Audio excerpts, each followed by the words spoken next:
ਨੌਵੇਂ ਮਹੱਲੇ ਦੇ ਸ਼ਲੋਕਾਂ ਦੇ ਨਾਲ ਤੁਹਾਡੇ ਨਾਲ ਸਾਂਝ ਪਾ ਰਹੇ ਹਾਂ ਜੀ ਅਸੀਂ ਪਿਛਲੇ ਕੁਝ ਹਫ਼ਤਿਆਂ ਤੋਂ, ਜਿਸ ਵਿੱਚ ਕਿ ਭਾਈ ਸਾਹਿਬ ਭਾਈ ਬਲਜੀਤ ਸਿੰਘ ਜੀ ਤਲਵਨ ਆ ਕੇ ਸਾਂਝ ਪਾਇਆ ਕਰਦੇ ਨੇ। ਆਓ ਉਸੇ ਸੰਬੰਧ ਵਿੱਚ 35ਵੇਂ ਸ਼ਲੋਕ ਵਿੱਚ ਗੁਰੂ ਸਾਹਿਬ ਸਾਨੂੰ ਕੀ ਉਪਦੇਸ਼ ਕਰਦੇ ਨੇ ਉਸ ਦੇ ਬਾਰੇ ਜਾਣਕਾਰੀ ਲੈਣੇ ਭਾਈ ਸਾਹਿਬ ਭਾਈ ਬਲਜੀਤ ਸਿੰਘ ਜੀ ਤੋਂ। ਜੀ ਹਾਂ ਜੀ, ਵਾਹਿਗੁਰੂ ਜੀ ਕਾ ਖਾਲਸਾ ਵਾਹਿਗੁਰੂ ਜੀ ਕੀ ਫਤਿਹ। ਸੋ ਜੋ ਅਸੀਂ ਹੁਣ ਤੱਕ ਸਰਵਣ ਕੀਤਾ ਹੈ ਜੀ, ਉਸ ਵਿੱਚ ਗੁਰੂ ਸਾਹਿਬ ਜਿਹੜੇ ਹੈਗੇ ਨੇ, ਕਿਉਂਕਿ ਇਹ ਬਾਣੀ ਜਿਹੜੀ ਇਸ ਦੀ ਬਹੁਤ ਮਹੱਤਤਾ ਹੈ ਅਤੇ ਹਰ ਇੱਕ ਸਿੱਖ ਜੋ ਹੈ ਇਸ ਨੂੰ ਆਫ ਕੋਰਸ ਪੜ੍ਹਦਾ ਹੈ, ਜਦੋਂ ਅਖੰਡ ਪਾਠ ਸਾਹਿਬ ਦਾ ਅਸੀਂ ਸਮਾਪਤੀ ਕਰਦੇ ਹੁੰਦੇ ਹਾਂ ਜੀ। ਹੁਣ ਇਹਦੇ ਬਾਰੇ ਜਿਸ ਤਰ੍ਹਾਂ ਅਸੀਂ ਪਹਿਲਾਂ ਵੀ ਇੱਕ ਵਾਰੀ ਜ਼ਿਕਰ ਕਰ ਚੁੱਕੇ ਹੈਗੇ ਕਿ ਜਦੋਂ ਨੌਵੇਂ ਮਹੱਲੇ ਦੇ ਸ਼ਲੋਕ ਦੀ ਗੱਲ ਆਉਂਦੀ ਹੈ, ਆਮ ਤੌਰ 'ਤੇ ਕਿਹਾ ਜਾਂਦਾ ਜੀ ਕਿ ਇਹ ਸ਼ਲੋਕ ਜਿਹੜੇ ਨੇ ਇਹ ਖੁਸ਼ੀ ਦੇ ਸਮੇਂ ਜਿਹੜੇ ਹੈਗੇ ਨੇ ਨਹੀਂ ਪੜ੍ਹਨੇ ਚਾਹੀਦੇ, ਜਾਂ ਇਹੋ ਜਿਹੀ ਸੋਚ ਜਿਹੜੀ ਕਈ ਵਾਰੀ ਆ ਜਾਂਦੀ ਹੈਗੀ ਹੈ। ਉਸ ਸੰਬੰਧ ਵਿੱਚ ਜੋ ਹੁਣ ਤੱਕ ਸੋਚਿਆ, ਇਹ ਤਾਂ ਜੀਵਨ ਦਾ ਸੱਚ, ਜੋ ਅਟਲ ਸੱਚ ਹੈ, ਉਸ ਤੋਂ ਗੁਰੂ ਸਾਹਿਬ ਸਾਨੂੰ ਜਾਣੂ ਕਰਾ ਰਹੇ ਨੇ। ਤਾਂ ਇਹਦੇ ਸੰਬੰਧ ਵਿੱਚ ਦੱਸੋ ਕਿ 35ਵੀਂ ਸ਼ਲੋਕ ਵਿੱਚ ਗੁਰੂ ਸਾਹਿਬ ਜੋ ਅੱਗੇ ਸਾਨੂੰ ਦੱਸਦੇ ਨੇ, ਪਰ 34ਵੇਂ ਸ਼ਲੋਕ ਤੇ ਜੋ ਕੁਝ ਅਸੀਂ ਕਵਰ ਕੀਤਾ ਉਸ ਨੂੰ ਜ਼ਰਾ ਬਰੀਫਲੀ ਜੇਕਰ ਅਸੀਂ ਡਿਸਕਸ ਕਰ ਲਈਏ। ਬਿਲਕੁਲ, ਆਪਾਂ ਜਿਵੇਂ ਪਿਛਲੇ ਸ਼ਲੋਕਾਂ ਦੇ ਵਿੱਚ ਵਿਚਾਰ ਆਇਆ ਕਿ ਸਤਿਗੁਰੂ ਜੀ ਇਹਨਾਂ ਸਾਰੇ ਸ਼ਲੋਕਾਂ ਦੇ ਅੰਦਰ ਹੁਣ ਤੱਕ ਜੋ ਆਪਾਂ 34 ਸ਼ਲੋਕ ਵਿਚਾਰੇ ਨੇ ਜੀ, ਇਹਨਾਂ ਦੇ ਵਿੱਚ ਜੇ ਜ਼ਿਕਰ ਆਇਆ ਮੌਤ ਦਾ ਜਾਂ ਜੇ ਜ਼ਿਕਰ ਆਇਆ ਜੰਮ ਦਾ, ਉਹ ਸਾਡੇ ਅਸਲ ਵਿੱਚ ਸਾਨੂੰ ਡਰਾਉਣ ਵਾਸਤੇ ਨਹੀਂ ਹੈ ਜੀ, ਨਾ ਹੀ ਉਹ ਸਾਨੂੰ ਕੋਈ ਚਿੰਤਾ ਵਿੱਚ ਪਾਉਣ ਵਾਸਤੇ ਹੈ। ਉਹ ਸਾਨੂੰ ਅਸਲ ਵਿੱਚ ਸੁਚੇਤ ਕੀਤਾ ਜਾ ਰਿਹਾ ਜੀ, ਸਾਨੂੰ ਜਾਗਰੂਕ ਕਰਨ ਵਾਸਤੇ ਹੈ ਕਿ ਅਸਲ ਵਿੱਚ ਸਾਡੇ ਜੀਵਨ ਦਾ ਕਰਮ ਕੀ ਹੈ ਤੇ ਅਸੀਂ ਕਰ ਕੀ ਰਹੇ ਹਾਂ। ਰਾਈਟ, ਸਾਡਾ ਜੀਵਨ ਹੈ ਕੀ ਹੈ ਤੇ ਅਸੀਂ ਕਿਸ ਪਾਸੇ ਨੂੰ ਜਾ ਰਹੇ ਹਾਂ, ਸਾਨੂੰ ਉਸ ਤੋਂ ਸੁਚੇਤ ਕਰਕੇ ਸਾਨੂੰ ਆਪਣੇ ਮਾੜੇ ਕਰਮਾਂ ਤੋਂ ਹਟਾ ਕੇ ਚੰਗੇ ਕਰਮਾਂ ਕਰਨ ਵੱਲ ਪ੍ਰੇਰਿਤ ਕੀਤਾ ਜਾ ਰਿਹਾ। ਠੀਕ, ਤੇ ਗੁਰੂ ਸਾਹਿਬ ਸਾਨੂੰ ਚੰਗੇ ਕਰਮ ਕਰਨ ਲਈ ਪ੍ਰੇਰਿਤ ਕਰ ਰਹੇ ਨੇ ਤੇ ਉਦਾਹਰਨ ਦੇ ਰਹੇ ਨੇ ਕਿ ਜਿਵੇਂ ਇੱਕ ਮਛਲੀ ਪਾਣੀ ਨੂੰ ਸਿਮਰਦੀ ਹੈ, ਪਾਣੀ ਤੋਂ ਬਿਨਾਂ ਰਹਿ ਨਹੀਂ ਸਕਦੀ, ਇਸੇ ਤਰ੍ਹਾਂ ਪ੍ਰਮਾਤਮਾ ਦੇ ਨਾਮ ਦੇ ਅੰਦਰ ਆਪਣੇ ਆਪ ਨੂੰ ਜੋੜਨਾ ਜੀ, ਜਿਵੇਂ ਇੱਕ ਮਛਲੀ ਨੇ ਜੋੜਿਆ ਹੋਇਆ ਹੈ। ਤੇ ਜੇ ਨਹੀਂ ਜੋੜੇਗਾ ਤੇ ਤੇਰਾ ਜੀਵਨ ਜਿਹੜਾ ਹੈ ਉਹ ਵਿਅਰਥ ਲੰਘਦਾ ਜਾਏਗਾ। ਗੁਣ ਗੋਬਿੰਦ ਗਾਇਓ ਨਹੀਂ, ਜਨਮ ਅਕਾਰਥ ਕੀਨ, ਫਿਰ ਤੇਰਾ ਜਨਮ ਅਕਾਰਥ ਹੋਏਗਾ। ਕਿਵੇਂ ਖੋ ਰਿਹਾ? ਉਹ ਅਗਲੇ ਸ਼ਲੋਕਾਂ ਅੰਦਰ ਦੱਸਿਆ ਕਿ ਧਨ ਦੇ ਅੰਦਰ, ਤਨ ਦੇ ਮੋਹ ਅੰਦਰ, ਧਨ ਦੇ ਅਹੰਕਾਰ ਅੰਦਰ, ਮਾਇਆ ਦੇ ਮੋਹ ਅੰਦਰ ਫਸ ਕੇ ਮਨੁੱਖ ਦਾ ਜੀਵਨ ਜਿਹੜਾ ਹੈ ਉਹ ਗਲਤਾਨ ਹੁੰਦਾ ਜਾ ਰਿਹਾ ਹੈ, ਉਹ ਵਿਕਾਰਾਂ ਅੰਦਰ ਉਲਝਦਾ ਜਾ ਰਿਹਾ ਹੈ। ਤੇ ਪਰ ਜੋ ਘਟ ਘਟ ਦੇ ਵਿੱਚ ਵਾਹਿਗੁਰੂ ਵਸਦਾ ਹੈ, ਉਸ ਨੂੰ ਮਨੁੱਖ ਨਹੀਂ ਸਮਝ ਰਿਹਾ, ਉਸ ਨੂੰ ਨਹੀਂ ਜਾਣ ਰਿਹਾ। ਤੇ ਇਹ ਮਨੁੱਖ ਸਿਰਫ ਫੋਕੀਆਂ ਕਿਤਾਬਾਂ ਪੜ੍ਹ ਕੇ ਆਪਣੇ ਆਪ ਨੂੰ ਗਿਆਨੀ ਕਹਾ ਰਿਹਾ, ਪਰ ਜੋ ਅੰਦਰ ਉਹ ਵਾਹਿਗੁਰੂ ਦਾ ਪਰਮਾਤਮਾ ਦਾ ਗਿਆਨ ਹੈ ਉਹਨੂੰ ਨਹੀਂ ਸਮਝ ਪਾ ਰਿਹਾ। ਜੋ ਘਟ ਘਟ ਦੇ ਅੰਦਰ ਰਾਮ ਵਸਦਾ ਹੈ, ਵਾਹਿਗੁਰੂ ਵਸਦਾ ਹੈ, ਉਸ ਨੂੰ ਨਹੀਂ ਜਾਣ ਪਾ ਰਿਹਾ। ਇਸ ਲਈ ਇਸ ਗੱਲ ਨੂੰ ਇਹ ਭੁੱਲ ਗਿਆ ਕਿ ਜਿਵੇਂ ਪਾਣੀ ਤੋਂ ਇੱਕ ਬੁੱਧਬਤਾ ਪੈਦਾ ਹੁੰਦਾ ਹੈ ਤੇ ਉਹ ਪਾਣੀ ਵਿੱਚ ਹੀ ਖਤਮ ਹੋ ਜਾਂਦਾ ਹੈ, ਇਸੇ ਤਰ੍ਹਾਂ ਸਾਡਾ ਜੀਵਨ ਹੈ ਕਿ ਅਸੀਂ ਵੀ ਉਸੇ ਤਰ੍ਹਾਂ ਹੀ ਇਸ ਸੰਸਾਰ ਵਿੱਚ ਪੈਦਾ ਹੋਏ ਹਾਂ ਤੇ ਇਸ ਸੰਸਾਰ ਅੰਦਰ ਹੀ ਖਤਮ ਹੋ ਜਾਣਾ। ਤੇ ਉਸ ਪ੍ਰਮਾਤਮਾ ਦੀ ਇਸ ਰਚਨਾ ਨੂੰ ਅਸੀਂ ਨਹੀਂ ਸਮਝ ਪਾ ਰਹੇ ਕਿ ਇਹ ਸਾਰਾ ਸੰਸਾਰ ਤੁਰਿਆ ਜਾ ਰਿਹਾ। ਜਿਵੇਂ ਫਰੀਦ ਸਾਹਿਬ ਜੀ ਆਖਦੇ ਨੇ ਕਿ ਇੰਨੀ ਲੋਇਣੀ ਦੇਖਦਿਆਂ ਕੀਤੀ ਚੱਲ ਗਈ, ਕਿ ਕਿੰਨੀ ਲੋਕਾਈ ਇਹਨਾਂ ਅੱਖਾਂ ਦੇ ਨਾਲ ਦੇਖਦਿਆਂ ਚਲੀ ਗਈ, ਪਰ ਸਾਨੂੰ ਫਿਰ ਵੀ ਇਸ ਗੱਲ ਦਾ ਅਹਿਸਾਸ ਨਹੀਂ ਵੀ ਅਸੀਂ ਵੀ ਤੁਰ ਜਾਣਾ ਹੈ। ਜਿਵੇਂ ਸਤਿਗੁਰੂ ਰਹਿਮਤ ਕਰਕੇ ਅਗਲੇ ਸ਼ਲੋਕ ਅੰਦਰ ਸਾਨੂੰ ਇਹ ਸੱਚ ਬਿਆਨ ਕਰ ਰਹੇ ਨੇ, ਸਾਨੂੰ ਸੋਝੀ ਦੇ ਰਹੇ ਨੇ। ਕਹਿੰਦੇ ਬੰਦੇ ਦੇ ਜੀਵਨ ਦੇ ਇਹ 3 ਪੜਾਅ ਨੇ। ਸਭ ਤੋਂ ਪਹਿਲਾਂ ਹੈ ਬਚਪਨ, ਫਿਰ ਜਵਾਨੀ ਅਤੇ ਬੁਢਾਪਾ। ਬਚਪਨ ਜੋ ਹੈ ਉਹ ਅਣਜਾਣਪੁਣੇ ਅੰਦਰ ਮਨੁੱਖ ਨੂੰ ਸਮਝ ਨਹੀਂ, ਕਿਉਂਕਿ ਉਸ ਨੂੰ ਆਪਣੇ ਬਾਰੇ ਬਹੁਤਾ ਗਿਆਨ ਨਹੀਂ ਹੈ, ਕਿਉਂਕਿ ਉਹਦੀ ਦੇਖਭਾਲ ਵੀ ਮਾਂ-ਬਾਪ ਕਰਦੇ ਨੇ, ਆਪਣੇ ਬਾਰੇ ਜ਼ਿਆਦਾ ਸੋਝੀ ਨਹੀਂ। ਸੋਝੀ ਆਉਂਦੀ ਹੈ ਬੰਦੇ ਨੂੰ ਜਵਾਨੀ ਦੇ ਵਿੱਚ। ਜਦੋਂ ਜਵਾਨੀ ਦੇ ਦਹਲੀਜ਼ ਤੇ ਪੈਰ ਰੱਖਦਾ ਮਨੁੱਖ, ਬੇਸ਼ੱਕ ਉਸ ਵੇਲੇ ਇਸ ਦਾ ਮਨ ਜਿਹੜਾ ਹੈ ਕੁਝ ਇੰਨਾ ਕੁ ਮਜ਼ਬੂਤ ਨਹੀਂ ਹੁੰਦਾ ਕਿ ਇਸ ਆਪਣੇ ਸਹੀ ਗਲਤ ਦੀ ਪਹਿਚਾਣ ਕਰ ਸਕੇ। ਤੇ ਜਿਹੋ ਜਿਹੀ ਫਿਰ ਸੰਗਤ ਮਿਲਦੀ ਹੈ ਉਹੋ ਜਿਹਾ ਬੰਦਾ ਬਣਦਾ ਜਾਂਦਾ ਹੈ, ਉਹੋ ਜਿਹਾ ਮਨ ਬਣਦਾ ਜਾਂਦਾ ਹੈ, ਉਹੋ ਜਿਹੇ ਸਾਡੇ ਸੰਸਕਾਰ ਬਣਦੇ ਜਾਂਦੇ ਨੇ, ਉਹੋ ਜਿਹਾ ਸਾਡਾ ਜੀਵਨ ਬਣਦਾ ਜਾਂਦਾ ਜਿਹੋ ਜਿਹਾ ਸਾਨੂੰ ਮਾਹੌਲ ਮਿਲਦਾ। ਜੇ ਚੰਗਾ ਘਰ 'ਚੋਂ ਮਾਹੌਲ ਮਿਲਦਾ ਤੇ ਅਸੀਂ ਚੰਗੇ ਬਣਦੇ ਹਾਂ, ਜੇ ਸੰਸਾਰ 'ਚੋਂ ਚੰਗਾ, ਸਮਾਜ 'ਚੋਂ ਚੰਗਾ ਮਾਹੌਲ ਮਿਲਦਾ ਤੇ ਅਸੀਂ ਉਹੋ ਜਿਹੇ ਬਣਦੇ ਜਾਂਦੇ। ਤੇ ਇਸ ਲਈ ਦੂਸਰਾ ਪੜਾਅ ਹੈ ਜਵਾਨੀ। ਤੇ ਇਹ ਜਵਾਨੀ ਨੂੰ ਜੇ ਬੰਦਾ ਸੰਭਾਲ ਲੈਂਦਾ ਹੈ ਤੇ ਮਨੁੱਖ ਆਪਣਾ ਜੀਵਨ ਸਵਾਰ ਸਕਦਾ ਜੀ। ਜੇ ਜਵਾਨੀ ਸਾਡੀ ਨਹੀਂ ਸੰਭਾਲੀ ਜਾਂਦੀ, ਜੇ ਅਸੀਂ ਬਚਪਨ ਦਾ ਅਣਜਾਣਪੁਣੇ ਅੰਦਰ ਲੰਘ ਗਿਆ, ਖੇਡਾਂ ਦੇ ਵਿੱਚ ਲੰਘ ਗਿਆ, ਪਰ ਜੇ ਬਚਪਨ ਤੋਂ ਬਾਅਦ ਜਵਾਨੀ ਨੂੰ ਬੰਦਾ ਸੰਭਾਲ ਲਵੇ ਤੇ ਮਨੁੱਖ ਦਾ ਜੀਵਨ ਜਿਹੜਾ ਹੈ ਉਹ ਸੁਖੀ ਹੋ ਸਕਦਾ ਹੈ। ਤੇ ਇਸ ਤੀਸਰੀ ਗੱਲ ਹੈ ਬੁਢਾਪਾ ਜੀ। ਬੁਢਾਪੇ ਦੇ ਵਿੱਚ ਬਹੁਤੀ ਵੇਰਾਂ ਲੋਕ ਇਹ ਗੱਲ ਆਖਦੇ ਨੇ ਜਦੋਂ ਜਵਾਨ ਹੁੰਦੇ ਨੇ ਕਿ ਬੁੱਢੇ ਹੋ ਕੇ ਰੱਬ ਦਾ ਨਾਮ ਜਪਾਂਗੇ ਜੀ, ਬੁੱਢੇ ਹੋ ਕੇ ਜਦੋਂ ਰਿਟਾਇਰ ਹੋ ਜਾਵਾਂਗੇ, ਜਦੋਂ ਫ੍ਰੀ ਹੋ ਜਾਵਾਂਗੇ, ਉਦੋਂ ਜਾ ਕੇ ਗੁਰਦੁਆਰੇ ਜਾਇਆ ਕਰਾਂਗੇ, ਉਦੋਂ ਕੋਈ ਸੇਵਾ ਕਰ ਲਿਆ ਕਰਾਂਗੇ, ਹੁਣ ਤੇ ਟਾਈਮ ਹੀ ਨਹੀਂ ਲੱਗਦਾ ਜੀ। ਤੇ ਸਾਰੀ ਜ਼ਿੰਦਗੀ ਮਨੁੱਖ ਇੰਝ ਹੀ ਕਹਿੰਦਾ ਰਹਿੰਦਾ, ਪਰ ਜਦੋਂ ਇਹ ਬਜ਼ੁਰਗ ਹੋ ਜਾਂਦਾ ਇਹਦੇ ਕੋਲ ਆਪਣਾ ਆਪ ਨਹੀਂ ਸੰਭਾਲਿਆ ਜਾਂਦਾ ਤੇ ਫਿਰ ਹੋਰ ਕਰਮ ਕਿੱਥੋਂ ਹੋਣੇ ਨੇ ਜੀ। ਤੇ ਸਤਿਗੁਰੂ ਸਾਨੂੰ ਇਸ ਗੱਲ ਦੀ ਵੀ ਪ੍ਰੋੜਤਾ ਦਿੰਦੇ ਨੇ, ਕਹਿੰਦੇ ਇਸ ਗੱਲ ਨੂੰ ਤੂੰ ਆਪਣੇ ਜੀਵਨ ਵਿੱਚ ਚੰਗੀ ਤਰ੍ਹਾਂ ਸਮਝ ਲੈ ਜੀ ਕਿ ਇਹ ਗੱਲ ਜ਼ਰੂਰੀ ਨਹੀਂ ਹੈ ਕਿ ਤੂੰ ਜਵਾਨ ਵੀ ਹੋਵੇਂਗਾ, ਇਹ ਵੀ ਕੋਈ ਜ਼ਰੂਰੀ ਨਹੀਂ ਹੈ ਕਿ ਤੇਰੇ ਤੇ ਬੁਢਾਪਾ ਆਵੇਗਾ, ਇਹ ਵੀ ਜ਼ਰੂਰੀ ਨਹੀਂ ਹੈ ਕਿ ਤੂੰ ਬਚਪਨ ਵੀ ਪੂਰਾ ਮਾਣ ਸਕੇਂਗਾ ਕਿ ਨਹੀਂ। ਰਾਈਟ। ਸਤਿਗੁਰੂ ਆਖਦੇ ਨੇ, ਕਹਿੰਦੇ ਭਾਈ ਚੇਤੇ ਰੱਖੀ ਨਾ ਬਾਰਿਕ ਨਾ ਜੋਬਨ ਹੈ, ਕਹਿੰਦੇ ਨਾ ਤੇ ਭਰੋਸਾ ਹੈ ਕਿ ਮੌਤ ਤੈਨੂੰ ਆ ਕੇ ਬਚਪਨ ਵਿੱਚ ਪਕੜ ਲਏਗੀ ਜੀ, ਨਾ ਤੇ ਇਸੇ ਗੱਲ ਦਾ ਭਰੋਸਾ ਹੈ ਕਿ ਉਹ ਤੈਨੂੰ ਜਵਾਨੀ ਦੇ ਵਿੱਚ ਆ ਕੇ ਪਕੜ ਲਏਗੀ। ਕਹਿੰਦੇ ਕਦੋਂ ਨਹੀਂ ਉਸ ਵੇਲੇ ਨੂੰ ਸਮਝਿਆ ਨਹੀਂ ਜਾ ਸਕਦਾ ਕਿ ਕਦੋਂ ਉਹ ਮੌਤ ਦਾ ਫਾਹਾ ਜਿਹੜਾ ਬੰਦੇ ਦੇ ਗਲ ਅੰਦਰ ਆ ਪੈਣਾ ਹੈ। ਸਤਿਗੁਰੂ ਸਮਝਾਉਂਦੇ ਨੇ, ਕਹਿੰਦੇ ਨਾ ਬਾਰਿਕ ਨਾ ਜੋਬਨ ਹੈ, ਕਹਿੰਦੇ ਇਸ ਗੱਲ ਨੂੰ ਸਮਝਿਆ ਨਹੀਂ ਜਾ ਸਕਦਾ ਕਿਉਂਕਿ ਉਹ ਬੇਰਾ ਨਾ ਬੂਝਿਆ ਜੋ ਆਏ ਪਰ ਹੈ ਜੰਮ ਫੰਦ, ਕਿ ਜਦੋਂ ਜੰਮ ਦਾ ਫਾਹਾ ਬੰਦੇ ਦੇ ਗਲ ਆ ਪੈਂਦਾ ਤੇ ਇਸ ਵੇਲੇ ਨੂੰ ਸਮਝਿਆ ਨਹੀਂ ਜਾ ਸਕਦਾ। ਤੇ ਸਤਿਗੁਰੂ ਇੱਥੇ ਸਮਝਾਉਂਦੇ ਨੇ, ਕਹਿੰਦੇ ਬੰਦੇ ਦੇ ਜੀਵਨ ਦੇ 3 ਪੜਾਅ ਨੇ, ਬਚਪਨ, ਜਵਾਨੀ ਤੇ ਬੁਢਾਪਾ। ਮਨੁੱਖ ਦੇ ਤਿੰਨੋਂ ਹੀ ਵਿਅਰਥ ਚਲੇ ਜਾਂਦੇ ਨੇ। ਬਚਪਨ ਜਿਹੜਾ ਹੈ, ਭਾਈ ਗੁਰਦਾਸ ਜੀ ਨੇ ਬੜੀ ਪਿਆਰੀ ਗੱਲ ਆਖੀ, ਕਹਿੰਦੇ ਸੁੱਧ ਨਾ ਹੋਵੇ ਬਾਲ ਬੁੱਧ ਬਾਲਕ ਲੀਲਾ ਵਿੱਚ ਵਿਹਾਵੇ, ਕਿ ਸੁੱਧ ਨਹੀਂ ਇਸ ਲਈ ਖੇਡਾਂ ਖੇਡਣ ਦੇ ਵਿੱਚ ਹੀ ਬੰਦਾ ਆਪਣਾ ਜੀਵਨ ਜਿਹੜਾ ਹੈ ਉਹ ਗੁਜ਼ਾਰਦਾ। ਤੇ ਜਵਾਨੀ ਜਿਹੜੀ ਹੈ ਉਹ ਖਾਣ ਪੀਣ ਦੇ ਵਿੱਚ, ਹੱਸਣ ਖੇਡਣ ਅੰਦਰ ਹੀ ਲੰਘ ਜਾਂਦੀ ਹੈ, ਪੈਸਾ ਕਮਾਉਣ ਵਿੱਚ ਲੰਘ ਜਾਂਦੀ ਹੈ। ਤੇ ਬੁਢਾਪਾ ਜਿਹੜਾ ਹੈ ਉਹ ਆਪਣੇ ਆਪ ਨੂੰ ਸੰਭਾਲਦਿਆਂ ਲੰਘ ਜਾਂਦਾ ਹੈ। ਰਾਈਟ।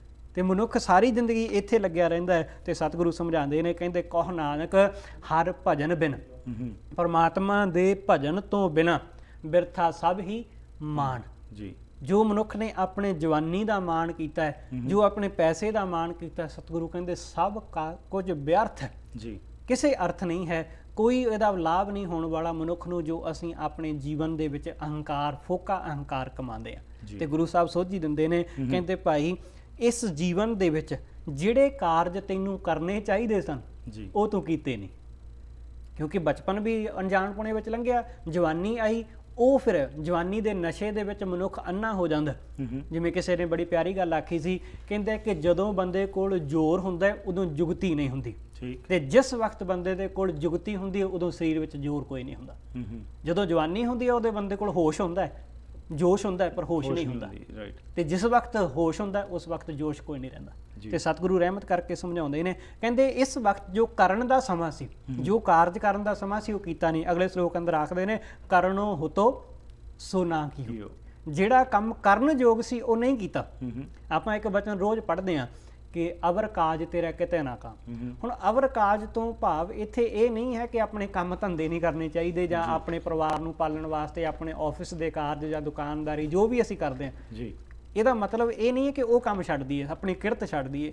ਇਹਦਾ ਮਤਲਬ ਇਹ ਹੈ ਕਿ ਅਵਰ ਕਾਜ ਤੇਰਾ ਕਿਤੇ ਨਾ ਕਾਮ ਤੋਂ ਭਾਵ ਇਹ ਹੈ ਕਿ ਜਿਹੜਾ ਤੇਰਾ ਮਨ ਮਾੜੇ ਕਰਮ ਕਰਦਾ, ਮਨ ਸਾਡਾ ਮਾੜਾ ਸੋਚਦਾ ਹੈ, ਮਾੜਾ ਵੇਖਦਾ ਹੈ, ਮਾੜੇ ਖਿਆਲ ਸਾਡੇ ਅੰਦਰ ਆਉਂਦੇ ਨੇ, ਨਿੰਦਿਆ ਚੁਗਲੀ ਕਰਦੇ ਹਾਂ, ਨਫ਼ਰਤ ਆਪਣੇ ਅੰਦਰ ਅਸੀਂ ਪੈਦਾ ਕਰਨੇ ਹਾਂ, ਰੋਜ਼ ਮਾੜਾ ਸੋਚ ਰਹੇ ਹਾਂ, ਉਹ ਕੰਮ ਕਰਨ ਤੋਂ ਸਤਿਗੁਰੂ ਆਖਦੇ ਨੇ ਕਿ ਆਹ ਕੰਮ ਤੇਰੇ ਕਿਸੇ ਵੀ ਕੰਮ ਨਹੀਂ ਜੀ, ਇਹਨਾਂ ਨੂੰ ਕਰਨ ਨਾਲ ਤੈਨੂੰ ਕੋਈ ਲਾਭ ਨਹੀਂ ਹੋਣ ਵਾਲਾ। ਨਿੰਦਿਆ ਚੁਗਲੀ ਕਰਨਾ, ਮਾੜਾ ਬੋਲਣ ਨਾਲ, ਕਿਸੇ ਦੇ ਮਾੜੇ ਖਿਆਲ ਆਪਣੇ ਮਨ ਵਿੱਚ ਲਿਆਉਣ ਨਾਲ ਕੁਛ ਨਹੀਂ ਲਾਭ ਹੋਣ ਵਾਲਾ ਜੀ। ਤੇ ਇਹ ਕੰਮਾਂ ਨੂੰ ਸਤਿਗੁਰੂ ਕਹਿੰਦੇ ਇਹਨਾਂ ਨੂੰ ਤਿਆਗ, ਇਹਨਾਂ ਨੂੰ ਛੱਡ। ਜੇ ਤੂੰ ਇਹਨਾਂ ਨੂੰ ਨਹੀਂ ਛੱਡੇਗਾ ਤੇ ਤੇਰਾ ਜੀਵਨ ਜਿਹੜਾ ਹੈ ਉਹ ਅਜਾਈ ਜਾਵੇਗਾ।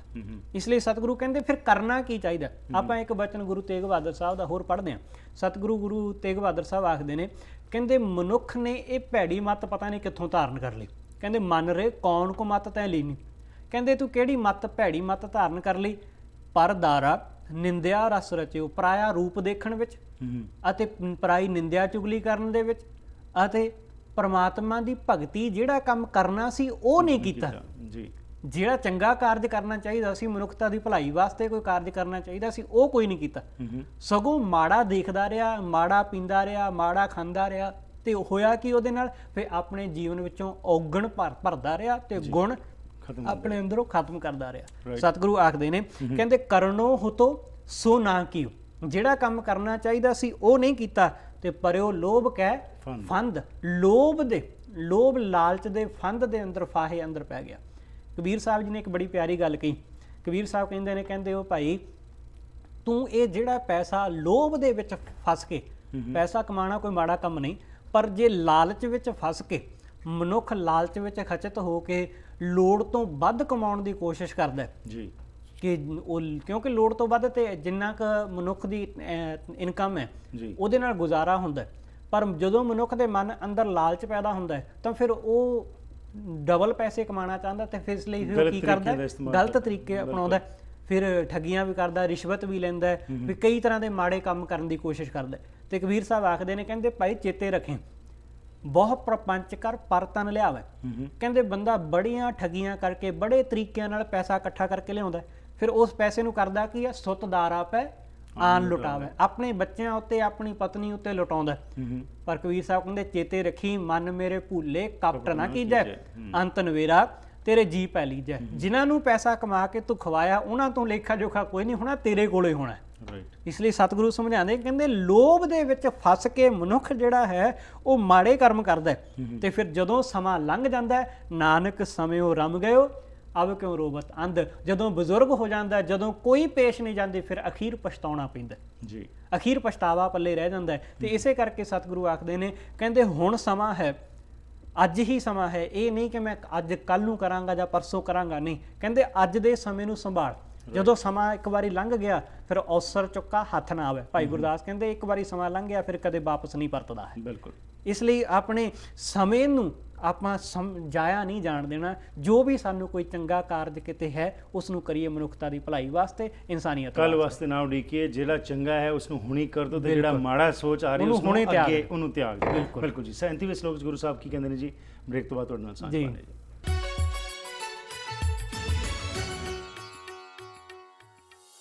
37ਵਾਂ ਸ਼ਲੋਕ ਜੋ ਕੋਈ 9ਵੇਂ ਮਹੱਲੇ ਦੇ ਸ਼ਲੋਕ ਅਸੀਂ ਸਾਂਝ ਪਾ ਰਹੇ ਹਾਂ, ਉਸ ਵਿੱਚ ਗੁਰੂ ਸਾਹਿਬ ਕੀ ਉਪਦੇਸ਼ ਕਰਦੇ ਨੇ? ਭਾਈ ਸਾਹਿਬ ਭਾਈ ਬਲਜੀਤ ਸਿੰਘ ਤਲਵੰਤ ਤੋਂ ਸਰਵਣ ਕਰਦੇ ਹਾਂ ਜੀ। ਜੀ ਭਾਈ ਸਾਹਿਬ। ਆਪਾਂ ਜਦੋਂ ਗੁਰਬਾਣੀ ਪੜ੍ਹਦੇ ਹਾਂ ਤੇ ਇੱਕ ਗੱਲ ਸਾਡੇ ਸਾਹਮਣੇ ਬਾਰ-ਬਾਰ ਆਉਂਦੀ ਹੈ ਕਿ ਮਨ ਨੂੰ ਬਾਰ-ਬਾਰ ਸੰਬੋਧਨ ਕੀਤਾ ਜਾਂਦਾ ਹੈ। ਠੀਕ। ਗੁਰਬਾਣੀ ਵਿੱਚ ਜੇ ਤਨ ਨੂੰ ਸੰਬੋਧਨ ਕੀਤਾ ਹੈ, ਕਈ ਥਾਵਾਂ ਤੇ ਕੀਤਾ, ਜਿਵੇਂ ਆਪਾਂ ਆਨੰਦ ਸਾਹਿਬ ਬਾਣੀ ਪੜ੍ਹਦੇ ਹਾਂ, ਉਹਦੇ ਵਿੱਚ ਜ਼ਿਕਰ ਆਇਆ ਕਿ ਇਹ ਸਰੀਰਾ ਮੇਰਾ, ਇਸ ਜਗ ਮੈਂ ਆਇਆ ਕਿ ਕਿਆ ਤੁਧ ਕਰਮ ਕਮਾਇਆ ਜੀ। ਹੁਣ ਸੰਬੋਧਨ ਮਨ ਨੂੰ ਕੀਤਾ, ਪਰ ਜਦੋਂ ਗੱਲ ਖਤਮ ਕੀਤੀ ਤੇ ਫਿਰ ਮਨ ਤੇ ਲਿਆ ਕੇ ਕਿ ਕਹਿ ਨਾਨਕ ਇਹ ਸਰੀਰ ਪ੍ਰਵਾਨ ਹੋਇਆ ਜਿਨ ਸਤਿਗੁਰ ਸਿਓ ਚਿੱਤ ਲਾਇਆ। ਗੱਲ ਫਿਰ ਚਿੱਤ ਦੀ ਆ ਗਈ, ਗੱਲ ਫਿਰ ਮਨ ਦੀ। ਸੰਬੋਧਨ ਜ਼ਰੂਰ ਤਨ ਨੂੰ ਕੀਤਾ ਸੀ, ਪਰ ਕਹਿਣ ਦਾ ਭਾਵ ਕਿ ਮਨ ਨੂੰ ਬਾਰ-ਬਾਰ ਸੰਬੋਧਨ ਕੀਤਾ ਜਾ ਰਿਹਾ ਹੈ। ਹੁਣ ਮਨ ਜਿਹੜਾ ਹੈ, ਜਦੋਂ ਆਪਾਂ ਇੱਕ ਮਨੁੱਖ ਸ਼ਬਦ ਵਰਤਦੇ ਹਾਂ, ਜਾਂ ਇੰਗਲਿਸ਼ ਦਾ ਸ਼ਬਦ ਮੈਨ ਹੈ, ਹਿੰਦੀ ਦਾ ਸ਼ਬਦ ਆਪਾਂ ਕਹਿ ਲੈਂਦੇ ਹਾਂ ਮਨੁੱਸ਼। ਹੁਣ ਇਹ ਸਾਰਾ ਮਨ ਨਾਲ ਜੁੜਿਆ ਹੋਇਆ ਕਿਤੇ ਨਾ ਕਿਤੇ ਜੀ, ਕਿਉਂਕਿ ਮਨੁੱਖ ਦੇ ਕੋਲ ਹੀ ਮਨ ਹੈ। ਜੇ ਆਪਾਂ ਇਹਨੂੰ ਡੂੰਘਾਈ ਨਾਲ ਵਾਚਣ ਦਾ ਯਤਨ ਕਰੀਏ ਤੇ ਇਹ ਅਸਲ ਵਿੱਚ ਮਨੁੱਖ ਦੇ ਨਾਲ ਜੁੜਦਾ ਹੈ ਸ਼ਬਦ। ਮਨ ਜਿਹੜਾ ਹੈ ਮਨੁੱਖ ਕੋਲ ਹੈ, ਜਾਨਵਰ ਵਾਸਤੇ ਨਹੀਂ ਹੈ, ਕਿਸੇ ਪਸ਼ੂ ਪੰਛੀ ਵਾਸਤੇ ਨਹੀਂ, ਪਰ ਮਨੁੱਖ ਵਾਸਤੇ। ਹੁਣ ਇਸ ਸ਼ਬਦ ਅੰਦਰ ਸਤਿਗੁਰੂ ਬਾਣੀ ਅੰਦਰ ਸਾਨੂੰ ਸਮਝਾਉਂਦੇ ਨੇ ਕਿ ਮਨ ਜਿਹੜਾ ਹੈ ਇਹ ਅਸਲ ਵਿੱਚ ਹੈ ਕੀ ਹੈ। ਕਿਉਂਕਿ ਮਨ ਕੋਈ ਇਹਦਾ ਕੋਈ ਆਕਾਰ ਤੇ ਹੈ ਨਹੀਂ ਜੀ, ਇਹਦਾ ਕੋਈ ਰੂਪ ਰੰਗ ਤੇ ਹੈ ਕੋਈ ਨਹੀਂ। ਗੁਰਬਾਣੀ ਨੂੰ ਜਦੋਂ ਪੜ੍ਹਦੇ ਹਾਂ ਤੇ ਇੱਕ ਥਾਂ ਗੁਰੂ ਸਾਹਿਬ ਜ਼ਿਕਰ ਕਰਦੇ ਨੇ, ਕਹਿੰਦੇ ਕਿ ਇਹ ਮਨ ਮਨੁੱਖ ਦੇ ਸਰੀਰ ਦੇ ਨਾਲ ਹੀ ਪੈਦਾ ਹੋਇਆ। ਕਹਿੰਦੇ ਇਹ ਮਨ ਕਰਮਾ, ਇਹ ਮਨ ਧਰਮਾ ਤੇ ਪੈਦਾ ਕਿੱਥੋਂ ਹੋਇਆ? ਇਹ ਮਨ ਪੰਜ ਤੱਤ ਤੇ ਜਨਮਾ, ਕਿ ਪੰਜਾਂ ਤੱਤਾਂ ਦਾ ਸਰੀਰ ਪੈਦਾ ਹੋਇਆ ਤੇ ਫਿਰ ਇਸ ਮਨ ਦਾ ਜਨਮ ਹੋਇਆ ਜੀ। ਫਿਰ ਇਹ ਮਨ, ਕਿਉਂਕਿ ਮਨ ਅਸਲ ਵਿੱਚ ਸਾਡੇ ਖਿਆਲਾਂ ਦਾ ਨਾਮ ਹੀ ਹੈ। ਠੀਕ। ਅਸਲ ਵਿੱਚ ਸਾਡੇ ਖਿਆਲਾਂ, ਸਾਡੇ ਵਿਚਾਰਾਂ ਦਾ ਨਾਮ ਹੀ ਮਨ ਹੈ, ਕਿਉਂਕਿ ਇਹਦਾ ਕੋਈ ਵੱਖਰਾ ਰੂਪ ਰੰਗ ਨਹੀਂ, ਕੋਈ ਵੱਖਰਾ ਆਕਾਰ ਨਹੀਂ ਜੀ। ਇਹ ਸਾਡੇ ਸਰੀਰ ਅੰਦਰ ਕਿਤੋਂ ਸਾਨੂੰ ਲੱਭੇਗਾ ਵੀ ਨਹੀਂ। ਤੇ ਸਤਿਗੁਰੂ ਇਸ ਮਨ ਨੂੰ ਸੰਬੋਧਨ ਕਰਦੇ ਨੇ। ਅਸੀਂ ਬਹੁਤੀ ਵਾਰ ਕਹਿੰਦੇ ਹਾਂ ਕਿ ਮਨ ਨਹੀਂ ਜੁੜਦਾ, ਦਿਲ ਨਹੀਂ ਲੱਗਦਾ, ਚਿੱਤ ਨਹੀਂ ਜੁੜਦਾ, ਸੁਰਤ ਨਹੀਂ ਇਸ ਪਾਸੇ ਲੱਗਦੀ। ਮਨ ਨੂੰ ਜੁੜੇਗਾ ਕਿਵੇਂ? ਤੇ ਸਤਿਗੁਰੂ ਅਗਲੇ ਸ਼ਲੋਕ ਅੰਦਰ ਗੱਲ ਸਮਝਾਉਂਦੇ ਨੇ ਜੀ। ਕਹਿੰਦੇ ਬੰਦੇ ਦਾ ਮਨ ਤੇ ਫਸਿਆ ਹੋਇਆ ਮਾਇਆ ਦੇ ਵਿੱਚ, ਮਨ ਮਾਇਆ ਮੈਂ ਰਮ ਰਹਿਓ। ਕਹਿੰਦੇ ਮਨ ਰਮਿਆ ਹੋਇਆ ਮਾਇਆ ਦੇ ਵਿੱਚ ਤੇ ਫਿਰ ਨਿਕਸਤ ਨਾ ਹੈ, ਮੀਤ ਨਿਕਲਦਾ ਨਹੀਂ। ਨਿਕਲੇਗਾ ਕਿਵੇਂ ਜੀ? ਹੁਣ ਸਵਾਲ ਇਹੀ ਪੈਦਾ ਹੁੰਦਾ ਕਿ ਨਿਕਲੇਗਾ ਕਿਵੇਂ, ਪਰ ਇਹ ਮਨ ਫਸਿਆ ਕਿਵੇਂ ਹੋਇਆ? ਸਤਿਗੁਰੂ ਕਹਿੰਦੇ ਜਿਵੇਂ ਇੱਕ ਤਸਵੀਰ ਆਪਾਂ ਉਹਨੂੰ ਫੈਵੀਕੋਲ ਦੇ ਨਾਲ ਦੀਵਾਰ ਤੇ ਚਿਪਕਾ ਦਈਏ ਜੀ, ਜਦੋਂ ਉਸ ਨੂੰ ਕੁਝ ਸਮੇਂ ਬਾਅਦ ਜਾਂ ਕੁਝ ਮਹੀਨਿਆਂ ਬਾਅਦ ਉਤਾਰਨ ਦੀ ਕੋਸ਼ਿਸ਼ ਕਰਾਂਗੇ ਤੇ ਉਹ ਤਸਵੀਰ ਵੀ ਫਟੇਗੀ ਨਾਲ ਤੇ ਉਹ ਦੀਵਾਰ ਵੀ ਖਰਾਬ ਹੋਵੇਗੀ। ਠੀਕ। ਇਹ ਮਨ ਦੀ ਹਾਲਤ ਕੁਝ ਇਹੋ ਜਿਹੀ ਹੈ। ਇਹ ਮਨ ਇੰਨਾ ਕੁ ਜੁੜ ਚੁੱਕਾ ਹੈ ਵਿਕਾਰਾਂ ਦੇ ਨਾਲ, ਕਾਮ ਨਾਲ, ਕ੍ਰੋਧ ਨਾਲ, ਈਰਖਾ, ਨਿੰਦਿਆ, ਚੁਗਲੀ ਨਾਲ, ਨਫ਼ਰਤ ਦੇ ਨਾਲ। ਇੰਨਾ ਕੁ ਇਹ ਮਨ ਮਾੜੇ ਪਾਸੇ ਲੱਗ ਚੁੱਕਾ ਹੈ ਕਿ ਜਦੋਂ ਇਸ ਨੂੰ ਹਟਾਉਣ ਦੀ ਕੋਸ਼ਿਸ਼ ਕੀਤੀ ਜਾਂਦੀ ਹੈ, ਇਹ ਮਨ ਜਿਹੜਾ ਹੈ ਬਾਣੀ ਪੜ੍ਹਦਿਆਂ ਵੀ ਉਧਰ ਨੂੰ ਦੌੜਦਾ ਹੈ ਜੀ। ਫਿਰ ਉਧਰ ਨੂੰ ਜਾਂਦਾ ਹੈ, ਫਿਰ ਉਧਰ ਨੂੰ ਭਟਕਦਾ ਹੈ, ਫਿਰ ਮਾੜੇ ਪਾਸੇ ਹੀ ਜਾਂਦਾ ਹੈ। ਉਹਦਾ ਕਾਰਨ ਇਹੀ ਹੈ ਕਿ ਅਸੀਂ ਬਹੁਤ ਪਹਿਲਾਂ ਤੋਂ ਹੀ ਇਸ ਮਨ ਨੂੰ ਮਾੜੇ ਪਾਸੇ ਹੀ ਲਾਇਆ ਹੋਇਆ। ਜੇ ਇਸ ਮਨ ਨੂੰ ਆਪਾਂ ਚੰਗੇ ਪਾਸੇ ਲਗਾਇਆ ਹੁੰਦਾ ਤੇ ਸਾਨੂੰ ਅੱਜ ਇੰਨਾ ਔਖਾ ਨਹੀਂ ਸੀ ਹੋਣਾ। ਜਿਵੇਂ ਇੱਕ ਆਮ ਹੀ ਗੱਲ ਹੈ ਕਿ ਜਦੋਂ ਕੋਈ ਦਰਖਤ ਹੈ, ਕੋਈ ਬੂਟਾ ਹੈ, ਉਹਦੀ ਟਾਹਣੀ ਨੂੰ ਜਿਸ ਪਾਸੇ ਨੂੰ ਮੋੜ ਦੇਵਾਂਗੇ ਉਹ ਮੁੜ ਜਾਏਗੀ ਜੀ। ਜਦੋਂ ਉਹ ਟਾਹਣੀ ਤੋਂ ਟਾਹਣਾ ਬਣ ਜਾਏਗਾ ਫਿਰ ਉਹ ਮੁੜੇਗਾ ਨਹੀਂ, ਉਹਨੂੰ ਵੱਢਣਾ ਹੀ ਪਏਗਾ। ਇਸੇ ਤਰ੍ਹਾਂ ਇਸ ਮਨ ਨੂੰ ਘੜਿਆ ਜਾ ਸਕਦਾ ਹੈ, ਤੇ ਘੜਿਆ ਤਾਂ ਜਾ ਸਕਦਾ ਹੈ ਜੇ ਇਸ ਮਨ ਨੂੰ ਗੁਰੂ ਦੇ ਅੱਗੇ ਭੇਟਾ ਕੀਤਾ ਜਾਵੇ, ਆਪਣਾ ਆਪਾ ਸਮਰਪਣ ਕਰ ਦਿੱਤਾ ਜਾਵੇ ਗੁਰੂ ਦੇ ਅੱਗੇ, ਫਿਰ ਇਹ ਮਨ ਜਿਹੜਾ ਹੈ ਉਹ ਸੁਧਰ ਸਕਦਾ ਹੈ। ਸਤਿਗੁਰੂ ਸਮਝਾਉਂਦੇ ਕਹਿੰਦੇ ਮਨ ਮਾਇਆ ਦੇ ਵਿੱਚੋਂ ਨਿਕਲਦਾ ਨਹੀਂ। ਕਿਉਂਕਿ ਮਨ ਮਾਇਆ ਮੈਂ ਰਮ ਰਹਿਓ, ਨਿਕਸਤ ਨਾਹਿਨ ਮੀਤ। ਤੇ ਕਿਵੇਂ ਚਿੰਬੜਿਆ ਹੋਇਆ? ਨਾਨਕ ਮੂਰਤ ਚਿੱਤਰ ਜਿਉ। ਜਿਵੇਂ ਮੂਰਤ ਕੋਈ ਚਿੱਤਰ ਛਿਪਿਆ ਹੋਵੇ, ਦੀਵਾਰ ਤੇ ਲੱਗਾ ਹੋਵੇ, ਛਾੜਤ ਨਾਹਿਨ ਪੀਤ, ਵੀ ਉਹ ਦੀਵਾਰ ਨੂੰ ਛੱਡਦਾ ਨਹੀਂ। ਬਸ ਇਸੇ ਤਰ੍ਹਾਂ ਮਨ ਜਿਹੜਾ ਹੈ ਉਹ ਮਾਇਆ ਨਾਲ ਲੱਗਿਆ ਹੋਇਆ ਹੈ, ਜਿਹੜਾ ਉਸ ਨੂੰ ਛੱਡਦਾ ਨਹੀਂ। ਤੇ ਮਨ ਦੀ ਹਾਲਤ ਇਹ ਹੈ ਕਿ ਮਨ ਚਾਹੁੰਦਾ ਕੁਝ ਹੈ। ਬਹੁਤੀ ਵਾਰ ਸਾਡੀ ਹਾਲਤ ਇਹ ਹੁੰਦੀ ਹੈ ਕਿ ਅਸੀਂ ਚਾਹੁੰਦੇ ਕੁਝ ਹਾਂ ਤੇ ਅਸਲ ਵਿੱਚ ਹੋ ਕੁਝ ਹੋਰ ਜਾਂਦਾ ਹੈ। ਮੇਰੀ ਇੱਛਾ ਕੁਝ ਹੋਰ ਹੁੰਦੀ ਹੈ ਪਰ ਪ੍ਰਾਪਤ ਕੁਝ ਹੋਰ ਹੋ ਜਾਂਦਾ, ਜਿਹਦੇ ਕਰਕੇ ਮੈਂ ਦੁਖੀ ਹੁੰਦਾ। ਮਨੁੱਖ ਦੇ ਸਾਡੇ ਜੀਵਨ ਦੇ ਵਿੱਚ ਦੁੱਖ ਦਾ ਕਾਰਨ ਇਹੀ ਹੈ ਜੀ, ਕਿਉਂਕਿ ਜਿਹੜੀ ਚੀਜ਼ ਮੈਂ ਚਾਹੁੰਦਾ ਸੀ ਉਹ ਮੈਨੂੰ ਮਿਲੀ ਨਹੀਂ। ਸੋ ਐਕਸਪੈਕਟੇਸ਼ਨਸ ਜਿਹੜੀਆਂ ਹੈਗੀਆਂ ਨੇ ਉਹਦੇ ਕਾਰਨ ਹੀ ਪ੍ਰੋਬਲਮਸ ਜਿਹੜੀਆਂ ਸ਼ੁਰੂ ਹੁੰਦੀਆਂ। ਇਹੀ ਗੁਰੂ ਸਾਹਿਬ 38ਵੀਂ ਸ਼ਲੋਕ ਦੇ ਵਿੱਚ ਸਾਂਝ ਪਾਉਂਦੇ ਨੇ ਇਸ ਦੀ। ਸਤਿਗੁਰੂ ਸਮਝਾਉਂਦੇ ਨੇ, ਕਹਿੰਦੇ ਜੋ ਮਨੁੱਖ ਦੇ ਜੀਵਨ ਦੇ ਵਿੱਚ ਇਹਨੂੰ ਪ੍ਰਾਪਤ ਨਹੀਂ ਹੋਇਆ, ਇਹ ਉਸ ਤੋਂ ਦੁਖੀ ਹੈ। ਜੋ ਕੁਝ ਇਹਦੇ ਕੋਲ ਆਲਰੇਡੀ ਹੈ, ਇਸ ਨੂੰ ਉਹਦਾ ਕੋਈ ਸੁੱਖ ਨਹੀਂ, ਜਾਂ ਇੰਜ ਕਹਿ ਲਈਏ ਕਿ ਉਹਦੇ ਤੋਂ ਸੰਤੁਸ਼ਟੀ ਨਹੀਂ ਜੀ। ਤੇ ਇਸ ਕਰਕੇ ਜੋ ਕੁਝ ਨਹੀਂ ਹੈ ਕੋਲ, ਉਹਨੂੰ ਲੈ ਕੇ ਮਨੁੱਖ ਦੁਖੀ ਹੈ। ਤੇ ਸਤਿਗੁਰੂ ਸਮਝਾਉਂਦੇ, ਕਹਿੰਦੇ ਬੰਦਾ ਚਾਹੁੰਦਾ ਕੁਝ ਹੈ, ਇੱਛਾ ਕੁਝ ਰੱਖਦਾ ਹੈ, ਪਰ ਪ੍ਰਾਪਤ ਕੁਝ ਹੋਰ ਜਾਂਦਾ ਹੈ। ਸਤਿਗੁਰੂ ਆ ਕੇ ਕਹਿੰਦੇ ਨਰ ਚਾਹਤ ਕਛ ਔਰ ਹੈ ਭਈ। ਚਾਹਿਆ ਤੇ ਕੁਝ ਹੋਰ ਸੀ, ਸੋਚਿਆ ਤੇ ਕੁਝ ਹੋਰ ਸੀ, ਜਿਹੜੀ ਹੈ ਇੱਛਾ ਕਿਸੇ ਹੋਰ ਚੀਜ਼ ਦੀ ਰੱਖੀ ਸੀ, ਪਰ ਪ੍ਰਾਪਤ ਅੱਗੋਂ ਕੁਝ ਹੋਰ ਹੋ ਗਿਆ ਜੀ। ਉਹ ਪ੍ਰਾਪਤ ਨਹੀਂ ਹੋਇਆ, ਮਿਲ ਕੁਝ ਹੋਰ ਗਿਆ। ਤੇ ਜਿਸ ਕਰਕੇ ਕੀ ਹੋਇਆ, ਫਿਰ ਦੁਖੀ ਹੋਇਆ, ਫਿਰ ਟੈਨਸ਼ਨ ਦੇ ਵਿੱਚ ਆ ਗਿਆ ਕਿ ਮੈਂ ਚਾਹੁੰਦਾ ਕੁਝ ਹੋਰ ਸਾਂ। ਤੇ ਫਿਰ ਹੁੰਦਾ ਕਿ ਚਿੱਤ ਵਿੱਚ ਰਹਿਓ ਠਕੌਰ, ਨਾਨਕ ਫਾਂਸੀ ਗਲ ਪਰੀ। ਫਿਰ ਚਿੱਤਵਦਾ ਰਹਿੰਦਾ ਹੈ, ਸੋਚਦਾ ਰਹਿੰਦਾ ਹੈ, ਫਿਰ ਕਿਸੇ ਨਾ ਕਿਸੇ ਤਰੀਕੇ ਨਾਲ ਕਿ ਠੱਗਣ ਦਾ, ਕੁਝ ਨਾ ਕੁਝ ਆਹਰ ਕਰਨ ਦਾ ਸੋਚਦਾ ਰਹਿੰਦਾ ਹੈ, ਪਰ ਪ੍ਰਾਪਤ ਨਹੀਂ ਕੁਝ ਹੁੰਦਾ। ਫਿਰ ਆਪਣੇ ਵੱਲੋਂ ਫਿਰ ਯਤਨ ਵੀ ਕਰਦਾ। ਸਤਿਗੁਰੂ ਸਮਝਾਉਂਦੇ ਨੇ, ਕਹਿੰਦੇ ਫਿਰ ਕੋਸ਼ਿਸ਼ ਕਰਦਾ, ਬਹੁਤ ਯਤਨ ਕਰਦਾ ਕਿ ਮੈਂ ਆਹ ਚੀਜ਼ ਪ੍ਰਾਪਤ ਹੋ ਗਈ ਹੈ, ਚਲੋ ਕੋਈ ਨਹੀਂ, ਮੈਂ ਹੋਰ ਦੇਖ ਲਵਾਂ, ਉਹ ਨਹੀਂ ਤੇ ਕੁਝ ਹੋਰ ਦੇਖ ਲਵਾਂ। ਅਗਲੇ ਸ਼ਲੋਕ ਅੰਦਰ ਸਤਿਗੁਰੂ ਆਖਦੇ ਨੇ, ਕਹਿੰਦੇ ਯਤਨ ਬਹੁਤ ਸੁੱਖ ਕੇ ਕੀਏ। ਕਹਿੰਦੇ ਕੋਸ਼ਿਸ਼ ਤੇ ਕੀਤੀ ਸੀ, ਟਰਾਈ ਤੇ ਕੀਤਾ ਸੀ, ਪਰ ਕਿਸ ਖਾਤਰ? ਸਿਰਫ ਸੁੱਖ ਦੀ ਪ੍ਰਾਪਤੀ ਲਈ। ਯਤਨ ਬਹੁਤ ਸੁੱਖ ਕੇ ਕੀਏ, ਦੁੱਖ ਕੋ ਕੀਓ ਨਾ ਕੋਈ। ਹੁਣ ਸੁੱਖ ਦੀ ਪ੍ਰਾਪਤੀ ਵਾਸਤੇ ਤੇ ਹਰ ਇੱਕ ਮਨੁੱਖ ਨੇ, ਦੁਨੀਆ ਵਿੱਚ ਹਰ ਇੱਕ ਮਨੁੱਖ ਯਤਨ ਕਰਦਾ, ਹਰ ਇੱਕ ਨੇ ਕੋਸ਼ਿਸ਼ ਕੀਤੀ ਜੀ, ਪਰ ਦੁੱਖ ਨੂੰ ਦੂਰ ਕਰਨ ਵਾਸਤੇ ਕਿਸੇ ਨੇ ਕੋਈ ਉਪਰਾਲਾ ਨਹੀਂ ਕੀਤਾ। ਠੀਕ। ਹੁਣ ਅਸਲ ਗੱਲ ਤੇ ਇਹ ਸੀ ਨਾ ਕਿ ਦੁੱਖ ਪਹਿਲਾਂ ਮੈਂ ਦੂਰ ਕਰਾਂ ਤਾਂ ਹੀ ਸੁੱਖ ਆਵੇਗਾ ਨਾ। ਬਿਲਕੁਲ। ਹੁਣ ਮੈਂ ਦੁੱਖ ਨੂੰ ਦੂਰ ਕਰ ਨਹੀਂ ਰਿਹਾ ਤੇ ਮੈਂ ਸੁੱਖ ਨੂੰ ਆਪਣੇ ਘਰ ਵਿੱਚ ਲਿਆਉਣ ਦੀ ਕੋਸ਼ਿਸ਼ ਕਰ ਰਿਹਾ। ਜਿਵੇਂ ਆਪਣੇ ਘਰ ਵਿੱਚੋਂ ਮੈਂ ਗੰਦਗੀ ਤੇ ਸਾਫ਼ ਕਰ ਨਹੀਂ ਰਿਹਾ ਤੇ ਹੋਰ ਸੋਹਣੀਆਂ ਸੋਹਣੀਆਂ ਚੀਜ਼ਾਂ ਆਪਣੇ ਘਰ ਵਿੱਚ ਲਿਆ ਕੇ ਰੱਖਣ ਦੀ ਕੋਸ਼ਿਸ਼ ਕਰ ਰਿਹਾ, ਉਹਦੇ ਨਾਲ ਤੇ ਮੇਰਾ ਘਰ ਸੋਹਣਾ ਹੋਵੇਗਾ ਨਹੀਂ। ਠੀਕ। ਜਦ ਤੱਕ ਮੈਂ ਆਪਣੇ ਵੱਲੋਂ ਪਹਿਲਾਂ ਗੰਦਗੀ ਨਹੀਂ ਕੱਢਾਂਗਾ ਘਰ 'ਚ ਜੀ। ਬਸ ਇਸੇ ਤਰ੍ਹਾਂ ਹੀ ਦੁੱਖ ਮੇਰੇ ਜੀਵਨ ਵਿੱਚੋਂ ਤਾਂ ਹੀ ਖਤਮ ਹੋਵੇਗਾ ਜਦੋਂ ਮੈਂ ਉਹਨੂੰ ਬਾਹਰ ਕੱਢਾਂਗਾ। ਸੁੱਖ ਮੇਰੇ ਜੀਵਨ ਵਿੱਚ ਤਾਂ ਹੀ ਆਵੇਗਾ ਜਦੋਂ ਦੁੱਖ ਬਾਹਰ ਨਿਕਲੇਗਾ। ਤੇ ਸਤਿਗੁਰੂ ਸਮਝਾਉਂਦੇ ਨੇ, ਕਹਿੰਦੇ ਕੋਸ਼ਿਸ਼ ਬਹੁਤ ਕੀਤੀ ਮਨੁੱਖ ਨੇ, ਬਹੁਤ ਉਪਰਾਲਾ ਕੀਤਾ, ਪਰ ਹਾਸਲ ਨਹੀਂ ਹੋਇਆ। ਇੱਕ ਬਚਨ ਬੜਾ ਪਿਆਰਾ ਹੈ ਕਬੀਰ ਸਾਹਿਬ ਜੀ ਦਾ। ਕਬੀਰ ਸਾਹਿਬ ਆਖਦੇ ਨੇ, ਕਹਿੰਦੇ ਹਰ ਇੱਕ ਮਨੁੱਖ ਦੀ ਇਹੋ ਕਾਮਨਾ ਕਿ ਸੁੱਖ ਮਿਲ ਜਾਵੇ ਜੀ।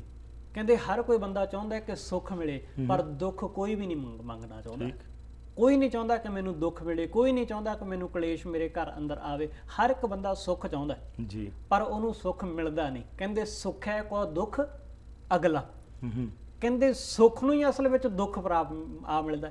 ਅਸਲ ਵਿੱਚ ਗੱਲ ਇਹ ਹੈ ਕਿ ਜਿਸ ਨੂੰ ਮੈਂ ਸੁੱਖ ਸਮਝਦਾ ਵਾਂ, ਅਸਲ ਵਿੱਚ ਉਹ ਦੁੱਖ ਹੈ, ਦੁੱਖ ਦਾ ਕਾਰਨ ਬਣ ਜਾਂਦਾ। ਬਿਲਕੁਲ।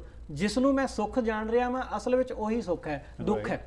ਅਸੀਂ ਬਹੁਤੀ ਵਾਰ ਦੇਖਦੇ ਹਾਂ ਕਿ ਜਿਹੜੇ ਬੰਦੇ ਕਹਿੰਦੇ ਨੇ ਕਿ ਜੀ ਮੇਰੇ ਘਰ ਵਿੱਚ ਔਲਾਦ ਨਹੀਂ, ਸ਼ਾਇਦ ਮੈਂ ਇਸ ਕਰਕੇ ਦੁਖੀ ਹਾਂ।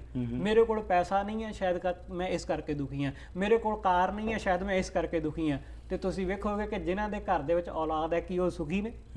ਜਿਨ੍ਹਾਂ ਦੇ ਘਰ ਵਿੱਚ ਪੈਸਾ ਹੈ, ਕੀ ਉਹ ਸੁਖੀ ਨੇ? ਜਿਨ੍ਹਾਂ ਦੇ ਘਰ ਵਿੱਚ ਛੋਟੀ ਕਾਰ ਹੈ, ਕੀ ਉਹ ਸੁਖੀ ਨੇ? ਜਿਨ੍ਹਾਂ ਦੇ ਘਰ ਅੰਦਰ BMW ਖੜੀ ਹੈ, ਕੀ ਉਹ ਸੁਖੀ ਨੇ? ਸੁਖੀ ਕੋਈ ਵੀ ਨਹੀਂ ਹੈ। ਰਾਈਟ। ਸਤਿਗੁਰੂ ਕਹਿੰਦੇ ਸੁਖੀ ਤਾਂ ਹੀ ਹੋ ਸਕਦਾ ਜੇ ਇਹਦੇ ਜੀਵਨ ਵਿੱਚੋਂ ਦੁੱਖ ਨਿਕਲੇਗਾ। ਦੁੱਖ ਕਿਵੇਂ ਨਿਕਲੇਗਾ? ਸਤਿਗੁਰੂ ਕਹਿੰਦੇ ਫਿਰ ਭਾਈ ਉਸ ਢੰਗ ਨਾਲ ਜੀਵਨ ਜੀ ਜਿਵੇਂ ਪ੍ਰਮਾਤਮਾ ਚਾਹੁੰਦਾ ਹੈ। ਹੂੰ ਉਹਦੇ ਹੁਕਮ ਅੰਦਰ ਰਹਿ ਕੇ ਸਤਿਗੁਰੂ ਸਮਝਾਉਂਦੇ ਕਹੋ ਨਾਨਕ ਸੁਨ ਰੇ ਮਨ ਹਰ ਭਾਵੈ ਸੋ ਹੋਏ। ਜੋ ਪ੍ਰਮਾਤਮਾ ਨੂੰ ਭਾਏਗਾ ਉਹਦੇ ਅਨੁਸਾਰ ਚੱਲ। ਜਿਵੇਂ ਹੁਣ ਆਪਾਂ ਉਹਦੇ ਅਨੁਸਾਰ ਚੱਲ ਪਵਾਂਗੇ, ਜੇ ਮੈਂ ਉਹਦੀ ਮਰਜ਼ੀ ਅਨੁਸਾਰ ਚੱਲ ਪਵਾਂਗਾ ਤਾਂ ਫਿਰ ਉਹ ਕੁਝ ਹੋਵੇਗਾ ਜੋ ਮੈਂ ਚਾਹਾਂਗਾ। ਜੇ ਹੁਣ ਮੈਂ ਆਪਣੀ ਮਰਜ਼ੀ ਨਾਲ ਚਲਾਉਣ ਦੀ ਕੋਸ਼ਿਸ਼ ਕਰਾਂਗਾ ਤੇ ਮੈਨੂੰ ਕੁਝ ਵੀ ਨਹੀਂ ਮਿਲੇਗਾ ਜੀ। ਸਤਿਗੁਰੂ ਇਸੇ ਕਰਕੇ ਸਮਝਾਉਂਦੇ ਨੇ, ਕਹਿੰਦੇ ਜਿਹੜਾ ਮਨੁੱਖ ਉਸ ਪ੍ਰਮਾਤਮਾ ਦੇ ਹੁਕਮ ਅੰਦਰ ਚੱਲ ਪੈਂਦਾ ਉਹਦਾ ਸੇਵਕ ਬਣ ਜਾਂਦਾ ਹੈ, ਪ੍ਰਮਾਤਮਾ ਰਹਿਮਤ ਕਰਕੇ ਉਹਨੂੰ ਸਭ ਕੁਝ ਬਖਸ਼ਿਸ਼ ਕਰ ਦਿੰਦਾ ਹੈ। ਇਸ ਲਈ ਸਤਿਗੁਰੂ ਸਮਝਾਉਂਦੇ ਨੇ, ਕਹਿੰਦੇ ਭਾਈ ਇਸ ਗੱਲ ਨੂੰ ਚੰਗੀ ਤਰ੍ਹਾਂ ਸਮਝ ਲੈ ਕਿ ਜੇ ਤੂੰ ਉਸ ਪ੍ਰਮਾਤਮਾ ਦੇ ਅੱਗੇ ਇੱਕ ਭਿਖਾਰੀ ਬਣ ਜਾਵੇਂਗਾ ਤੇ ਤੈਨੂੰ ਸਭ ਕੁਝ ਮਿਲ ਜਾਏਗਾ। ਜੇ ਉਹਦੇ ਅੱਗੇ ਮੈਂ ਆਪਣੇ ਆਪ ਨੂੰ ਦਾਤਾ ਜਾਂ ਰਾਜਾ ਬਣ ਕੇ ਪੇਸ਼ ਹੋਵਾਂਗਾ ਤੇ ਮੈਨੂੰ ਕੁਝ ਵੀ ਨਹੀਂ ਮਿਲੇਗਾ। ਇਸ ਲਈ ਸਤਿਗੁਰੂ ਸਮਝਾਉਂਦੇ, ਕਹਿੰਦੇ ਸਾਰਾ ਸੰਸਾਰ ਉਹਦੇ ਅੱਗੇ ਮੰਗਤਾ ਹੈ ਜੀ, ਜਗਤ ਭਿਖਾਰੀ ਫਿਰਤ ਹੈ। ਸਾਰਾ ਜਗਤ ਭਿਖਾਰੀ ਹੈ, ਬਸ ਦਾਤਾ ਕੌਣ ਹੈ? ਸਭ ਕੋ ਦਾਤਾ ਰਾਮ। ਸਿਰਫ ਇੱਕੋ ਦਾਤਾ ਵਾਹਿਗੁਰੂ ਹੈ। ਹੁਣ ਅਸੀਂ ਕਈ ਵਾਰ ਆਖ ਦਿੰਦੇ ਹਾਂ ਕਿ ਜਿਹੜੇ ਪਾਟੇ ਪੁਰਾਣੇ ਕੱਪੜਿਆਂ ਵਾਲਾ ਸ਼ਾਇਦ ਬੰਦਾ ਗੁਰਦੁਆਰੇ ਦੇ ਮੰਦਿਰ ਦੇ ਬਾਹਰ ਖਲੋਤਾ ਮੰਗਤਾ ਹੈ, ਪਰ ਅਸਲ ਵਿੱਚ ਮੰਗਤਿਆਂ ਦੀ ਕੈਟਾਗਰੀ ਦੋ ਤਰ੍ਹਾਂ ਦੀ ਹੈ। ਇੱਕ ਮੰਗਤਾ ਉਹ ਹੈ ਜਿਹੜਾ ਗੁਰਦੁਆਰੇ ਮੰਦਿਰ ਦੇ ਬਾਹਰ ਖਲੋ ਕੇ ਮੰਗਦਾ, ਇੱਕ ਅੰਦਰ ਖਲੋ ਕੇ ਮੰਗਦਾ। ਹੈਗੇ ਦੋਵੇਂ ਮੰਗਤੇ ਨੇ, ਠੀਕ, ਦੋਵਾਂ ਅੰਦਰ ਫਰਕ ਸਿਰਫ ਕੱਪੜਿਆਂ ਦਾ ਹੈ, ਪਰ ਹੈ ਮੰਗਤੇ ਹੀ ਨੇ। ਸਤਿਗੁਰੂ ਇਹੀ ਗੱਲ ਸਮਝਾਉਂਦੇ ਨੇ, ਕਹਿੰਦੇ ਜਗਤ ਭਿਖਾਰੀ ਫਿਰਤ ਹੈ, ਸਭ ਕੋ ਦਾਤਾ ਰਾਮ। ਕਹੋ ਨਾਨਕ ਮਨ ਸਿਮਰਤੇ ਪੂਰਨ ਹੋਵੇ ਕਾਮ। ਉਸ ਵਾਹਿਗੁਰੂ ਨੂੰ ਸਿਮਰ ਤੇ ਤੇਰੇ ਸਾਰੇ ਕਾਰਜ ਪੂਰਨ ਹੋ ਜਾਣਗੇ, ਤੈਨੂੰ ਸਭ ਕੁਝ ਮਿਲ ਜਾਏਗਾ ਜੇ ਤੂੰ ਉਸ ਵਾਹਿਗੁਰੂ ਦੇ ਅਨੁਸਾਰ ਚੱਲੇਗਾ, ਉਹਦੇ ਹੁਕਮ ਅੰਦਰ ਚੱਲੇਗਾ। ਤੇ ਚੇਤੇ ਰੱਖੀ, ਜਿਹੜੀ ਦਾਤ ਮੰਗ ਕੇ ਲਈ ਹੋਵੇ ਉਹਦਾ ਕਦੇ ਅਹੰਕਾਰ ਨਹੀਂ ਹੁੰਦਾ। ਠੀਕ, ਹੁਣ ਆਪਾਂ ਕਿਸੇ ਕੋਲੋਂ ਕਾਰ ਮੰਗ ਲਈ, ਮੈਂ ਕਿਤੇ ਜਾਣਾ ਤੇ ਹੁਣ ਮੈਂ ਉਸੇ ਕਾਰ ਦਾ ਅਹੰਕਾਰ ਕਰੀ ਜਾਵਾਂ ਕਿ ਇਹ ਮੇਰੀ ਕਾਰ ਹੈ, ਉਹਦਾ ਤੇ ਕੋਈ ਅਹੰਕਾਰ ਨਹੀਂ ਨਾ ਕੀਤਾ ਜਾ ਸਕਦਾ ਜਿਹੜੀ ਚੀਜ਼ ਮੰਗ ਕੇ ਲਈ। ਬਸ ਇਸੇ ਤਰ੍ਹਾਂ ਸਤਿਗੁਰੂ ਸਮਝਾਉਂਦੇ ਨੇ, ਕਹਿੰਦੇ ਤੂੰ ਹੈ ਮੰਗਤਾ, ਮੰਗੀ ਤੂੰ ਦਾਤ ਰੱਬ ਕੋਲੋਂ ਹੈ, ਉਹਦੇ ਕੋਲੋਂ ਦਾਤ ਮੰਗ ਕੇ ਲਈ ਤੇ ਮੰਗੀ ਹੋਈ ਚੀਜ਼ ਦਾ ਤੂੰ ਅਹੰਕਾਰ ਕਰੀ ਜਾਂਦਾ। ਅਗਲੇ ਸ਼ਲੋਕ ਅੰਦਰ ਸਮਝਾਉਂਦੇ ਨੇ, ਝੂਠਾ ਹੈ ਮਾਨ ਕਹਾਂ ਕਰ ਹੈ। ਬਿਲਕੁਲ, ਇਸ ਦੇ ਬਾਰੇ ਜੀ ਸਮਝ ਆਗੇ ਦੇ ਰਹੇ। ਅਗਲੇ ਸ਼ਲੋਕ ਨੂੰ ਅਸੀਂ ਅਗਲੇ ਹਫਤੇ ਸਾਂਝ ਪਾਵਾਂਗੇ। ਬਿਲਕੁਲ, ਕਿਉਂਕਿ ਇਹ ਜਿਹੜੀ ਤੁਸੀਂ ਗੱਲ ਕੀਤੀ ਕਿ ਉਹ ਝੂਠੇ ਮਾਨ 'ਚ ਅਸੀਂ ਆਪਣਾ ਜੀਵਨ ਜੋ ਹੈ ਉਹ ਵਿਅਰਥ ਗੁਜ਼ਾਰ ਰਹੇ ਹਾਂ, ਇਹੀ ਗੁਰੂ ਸਾਹਿਬ ਅਗਲੇ ਸ਼ਲੋਕ ਵਿੱਚ ਸਾਂਝ ਪਾਉਂਦੇ ਨੇ। 41ਵੇਂ ਸ਼ਲੋਕ 'ਚ ਅਗਲੇ ਹਫਤੇ ਅਸੀਂ ਸਾਂਝ ਪਾਵਾਂਗੇ। ਧੰਨਵਾਦ। ਵਾਹਿਗੁਰੂ ਜੀ ਕਾ ਖਾਲਸਾ, ਵਾਹਿਗੁਰੂ ਜੀ ਕੀ ਫਤਿਹ। ਸੋ ਇਸ ਦੇ ਨਾਲ ਹੀ ਕਰਦੇ ਹਾਂ ਜੀ ਅੱਜ ਦੇ ਇਸ ਪ੍ਰੋਗਰਾਮ ਦੀ ਸਮਾਪਤੀ। ਫੀਡਬੈਕ ਲਈ 604 603 7555 ਜਾਂ ਫਿਰ ਈਮੇਲ ਰਾਹੀਂ harpreetsingh@gmail.com ਤੇ ਸੰਪਰਕ ਕਰ ਸਕਦੇ ਹੋ। ਸੋਸ਼ਲ ਮੀਡੀਆ ਤੇ ਵੀ ਤੁਸੀਂ ਸਾਡੇ ਨਾਲ ਸਾਂਝ ਪਾ ਸਕਦੇ ਹੋ, facebook.com/the harpreet singh show ਜਾਂ ਫਿਰ YouTube ਦੇ ਉੱਤੇ ਵੀ ਅਸੀਂ ਇਹ ਸਾਰੇ ਪ੍ਰੋਗਰਾਮਸ ਕਿਸੇ ਵਜ੍ਹਾ ਨਾਲ ਤੁਸੀਂ ਨਹੀਂ ਦੇਖ ਸਕੇ ਤਾਂ ਉਹਨਾਂ ਨੂੰ ਉੱਥੇ ਪਾ ਦਿੰਦੇ ਹਾਂ, ਉੱਥੇ ਵੀ ਜਾ ਕੇ ਵੇਖ ਸਕਦੇ ਹੋ, youtube.com/harpreet singh show। ਲੈਣਾ ਆ ਗਿਆ, ਫਿਰ ਮੁਲਾਕਾਤ ਕਰਾਂਗੇ, ਤਬ ਤੱਕ ਗੁੱਡ ਬਾਏ।